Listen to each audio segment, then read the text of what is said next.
You're listening to Beyond Bizarre True Crime, brought to you by AbJack Entertainment. Be sure to check out some of the other great true crime podcasts from this network, including The Murder in My Family, Missing Persons, DNA ID, Zodiac Speaking, Scene of the Crime, 3 Men and a Mystery, and All Things Crime. All of these podcasts are available for you to binge on right now, wherever you listen to podcasts. Subscribe where you're listening to this podcast so you don't miss an episode.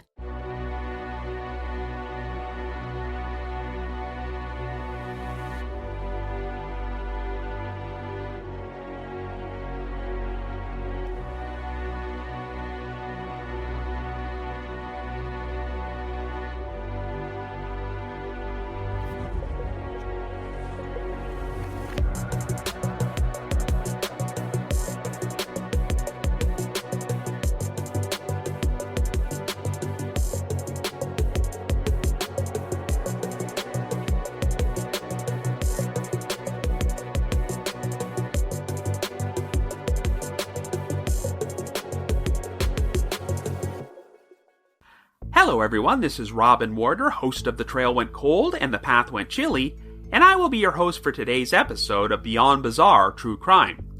The case I want to talk to you about today is the controversial conviction of Tommy Zeigler for the Winter Garden Furniture Store murders, which took place on Christmas Eve in 1975, and needless to say, this story is beyond bizarre. If you follow my work, you'll probably know that I'm more obsessed with this case than any other, and I've already talked about it in great detail on my 2 podcasts. But for the purpose of this episode, I'm going to attempt to provide you with a summary of the key details of this story, though of course, if I wanted to share everything, I probably would need several hours. This is undoubtedly one of the most convoluted cases you'll ever come across, because even though Tommy Zeigler was sentenced to death for a total of 4 murders, the conviction is so mired in controversy that his execution has never taken place, and he has spent the past 45 years on death row. In recent years, there have been attempts to grant Tommy new DNA testing in hopes of either exonerating him or proving beyond a shadow of a doubt that he committed this crime, but a number of obstacles have prevented this from happening. So it seems like this case will just not die or leave the spotlight. This is one story where I can't even tell you with 100% certainty if the trail actually went cold or not, but there's so many things worth discussing. So at the time this crime took place, Tommy Zeigler probably seemed like an unlikely candidate to commit a quadruple murder, as he appeared to have an ideal life. He was 30 years old and lived in the town of Winter Garden, Florida, just outside Orlando. He was married to his wife, Eunice Zeigler, and worked at the W.T. Zeigler Furniture Store, which was owned by his family, and even though Tommy and Eunice gave off the impression of living a modest middle-class lifestyle, his family's net worth was around $1 million. But everything changed on Christmas Eve in 1975 when the Winter Garden Police Department were summoned to the furniture store at 9:18 p.m. after an emergency phone call from Tommy, who claimed he had been attacked by intruders and shot. Indeed, Tommy did have a gunshot wound to the abdomen and was immediately rushed to the hospital, but police were shocked to discover 4 dead bodies inside the store. Eunice Zeigler, her parents, Perry and Virginia Edwards, and a regular customer named Charlie Mays. The victims were found in different spots, and they had all been shot to death. Perry Edwards and Charlie Mays had also been beaten with a linoleum crank, and it was estimated that a total of 28 shots were fired inside the store from 5 different guns, which were all found at the scene with the fingerprints wiped clean. At first glance, the crime seemed like a robbery gone wrong, and since Mays had hundreds of dollars in cash and store receipts inside his pocket, he may have been directly involved. Indeed, Tommy claimed that when he first entered the store, the power had been turned off, and he was attacked in the dark by multiple intruders, though he didn't get a look at their faces. He managed to make it to his desk and pull out a gun which he kept stored there before he fired off a few shots. He may have hit Charlie Mays in self-defense, but it wasn't long before Tommy was shot in the abdomen and passed out. However, investigators became suspicious of Tommy's story and began to believe that he lured all 4 victims to the store to kill them before he inflicted the gunshot wound on himself. Mays had told his wife that Tommy had asked him to stop by the store after closing so he could give him a TV set on credit, which Mays would present as a Christmas gift to his family. But investigators believed this was an elaborate setup, as Tommy proceeded to kill Mays and plant the store receipts in his pocket in order to frame him for the other 3 murders. While he was recovering from his gunshot wound in the hospital, Tommy was charged with 4 counts of first-degree murder and went on trial in June of 1976. The prosecution's motive for the crime was that Tommy wanted to collect on a pair of life insurance policies he had taken out on Eunice for a total of $500,000. They also alleged that Tommy had been having secret affairs with other men, so Eunice wanted to divorce him and move back to Georgia with her parents, which is why Tommy decided to kill them too.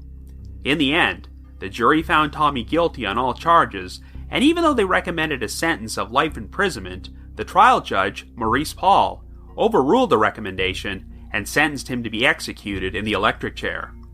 But of course, if Tommy's execution had gone through as planned, we would probably not still be talking about this case today. Indeed, even those who believe Tommy committed these crimes are willing to acknowledge that he did not receive a fair trial and his guilt was not proven beyond a reasonable doubt. For starters, Tommy and Judge Maurice Paul had previously testified as character witnesses on opposing sides at a civil trial. It was clear that Judge Paul did not like Tommy too much and should have recused himself from the murder trial in order to avoid a potential conflict of interest. But Judge Paul did not do this and was believed to have been heavily biased towards the prosecution throughout the trial. The fact that he overruled the jury's recommendation for life imprisonment and sentenced Tommy to death seemed problematic, given their personal history. There are also questions about the motive for this crime, as other than some uncorroborated gossip, no conclusive evidence could be found to show that Tommy was having affairs with other men, or that Eunice was planning to divorce him. And given that Tommy was already financially well off, committing 4 murders to collect $500,000 worth of life insurance did not seem like the most logical motive either. For a crime which involved 4 murders and 28 shots being fired from 5 different guns, there was also a surprising lack of physical evidence that definitively implicated Tommy. The prosecution's case heavily relied on the testimony of 2 eyewitnesses, Edward Williams and Felton Thomas, who both claimed that Tommy had also attempted to kill them inside the furniture store that night, but they managed to get away. Race relations were another important factor in this case, because Winter Garden was still a fairly segregated town back in 1975, and Charlie Mays, Edward Williams, and Felton Thomas were all black. Since Tommy was one of the town's few prominent white citizens who was openly supportive and generous towards the black community, the idea of Tommy murdering a black man and attempting to frame him for his crimes took everyone by surprise and did not ring true to some people. But to me, the different narratives presented by all the different eyewitnesses is one of the most fascinating aspects of this case. Tommy always maintained that he was attacked and shot after he arrived at the furniture store at around 7:30 p.m. and passed out for nearly 2 hours before he called the police for help at 9:18.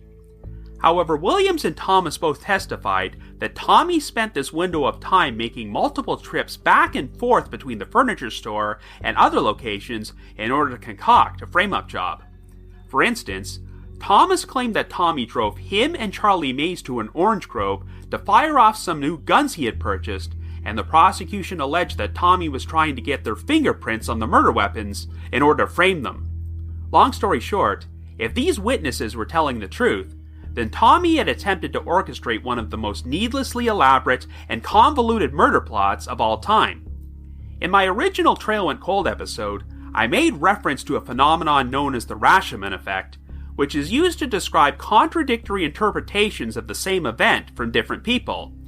Tommy Zeigler, Edward Williams, and Felton Thomas all provided their own narrative about the events which took place between 7 o'clock and 9:18 p.m. that night, but the details they shared often contradicted each other, and it was difficult to determine if any of them were telling the complete truth. If that wasn't enough, the trial would feature testimony from several independent eyewitnesses who had no agenda or reason to lie, yet the stories they shared would sometimes contradict the stories provided by Zeigler, Williams, and Thomas.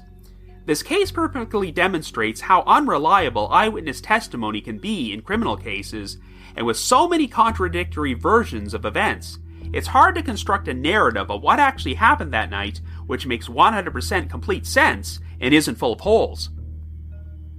In 1986, Tommy was hours away from being executed, but was granted a stay after one of his original defense attorneys, Vernon Davids, filed a motion on the grounds that his own representation at Tommy's trial had been incompetent.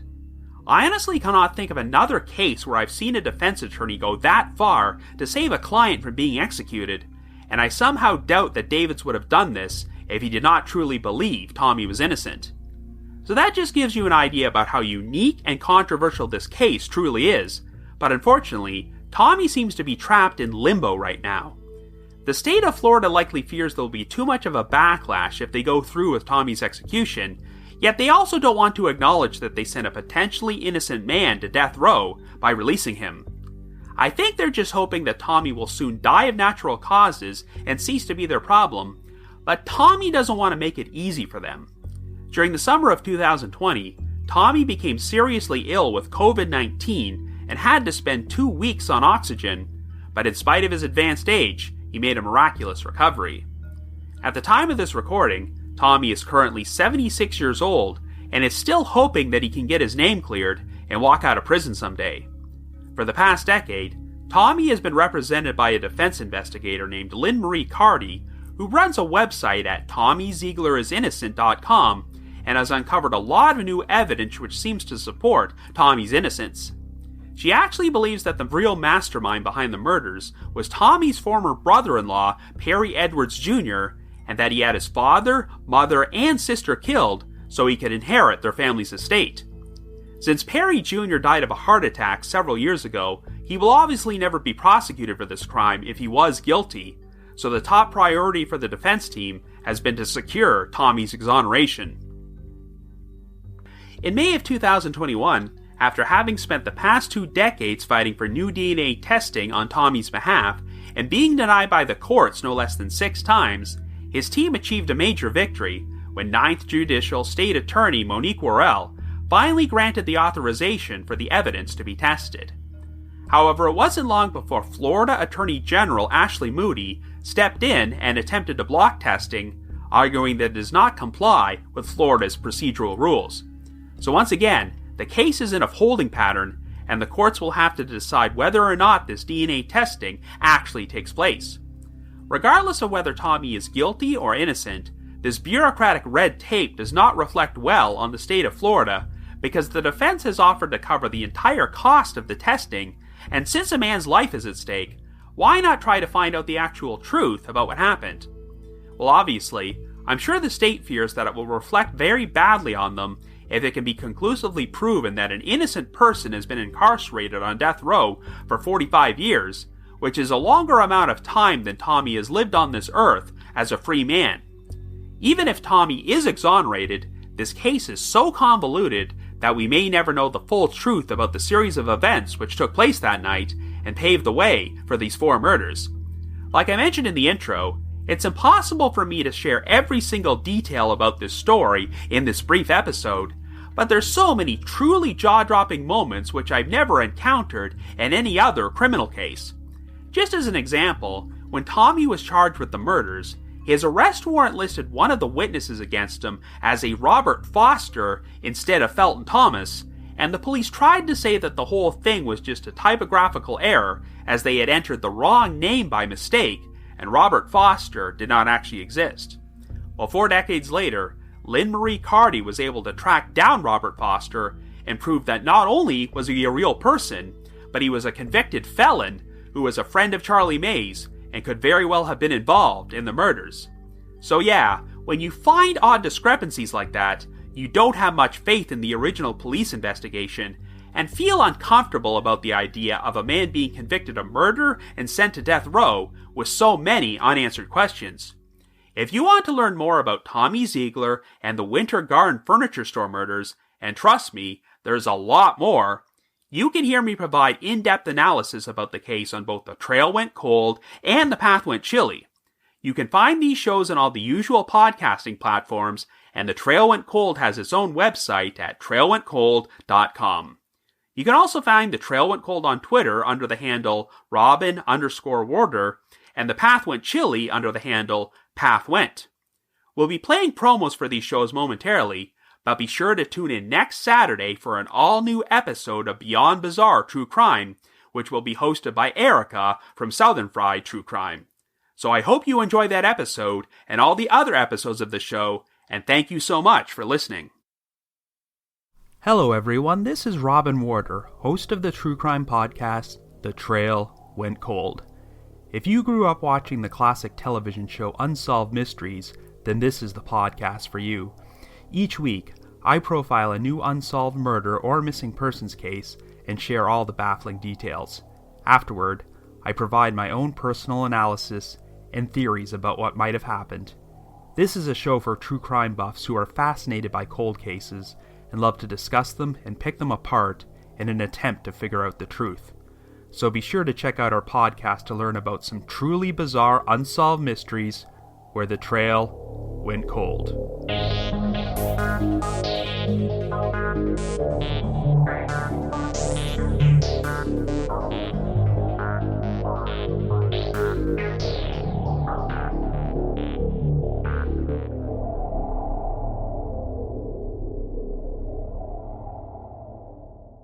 Hi, I'm Robin Warder from The Trail Went Cold. If you are unfamiliar with my other podcast, I often cover stories from the television show Unsolved Mysteries. For the past 5 years, you've heard me talk about these cases on my own, but now's your chance to hear me have in-depth discussions about them with other people. I want to welcome you to my new project, The Path Went Chilly, where I will be discussing in depth with my two good friends and co-hosts cases that I've covered on The Trail Went Cold. Meet my co-hosts. First one up is Jules. Hi, I'm Jules from the podcast Riddle Me That True Crime, and I have a PhD in transpersonal counseling. I'm not a psychologist or a diagnostician, so don't get too excited. But I can't wait to analyze these cases with these two amazing humans. You've already met Robin, now meet Dr. Ashley Wellman. Hi, I'm Ashley. I have a PhD in criminology, law, and society, and I specialize in trauma victims and survivors. I've spent a great deal of time working with families left behind after homicides with a cold case unit based out of Florida, and I'm also a professor of criminology. I'm so excited to be chatting with two of my best friends about the cases that everyone can't seem to get enough of. We hope in doing so that we will have a clearer perspective of what may have transpired. Oftentimes, Ashley will be totally in the dark. Jules and I will be telling Ashley a story she may not know much about, so all of her reactions are genuine. We will be releasing on all major platforms April 8th. We hope you will join us as we attempt to heat up some ice-cold cases. The Path Went Chilly will be available every Thursday on all major podcast platforms. Beyond Bizarre True Crime is produced by Mike Morford and Jess Betancourt for AbJack Entertainment, with music by Connor Betancourt. If you enjoy this podcast, make sure to subscribe wherever you are listening now, and please take a moment to rate and review the show. You can find Beyond Bizarre True Crime on social media. We're on Twitter and Instagram with the handle @BeyondBizarreTC. You can also find us on Facebook by searching for Beyond Bizarre True Crime Podcast. The views and opinions of the hosts and guests on Beyond Bizarre True Crime do not necessarily represent those of the show's creators, producers, or sponsors. Be sure to tune in on Saturdays for all new episodes of Beyond Bizarre True Crime.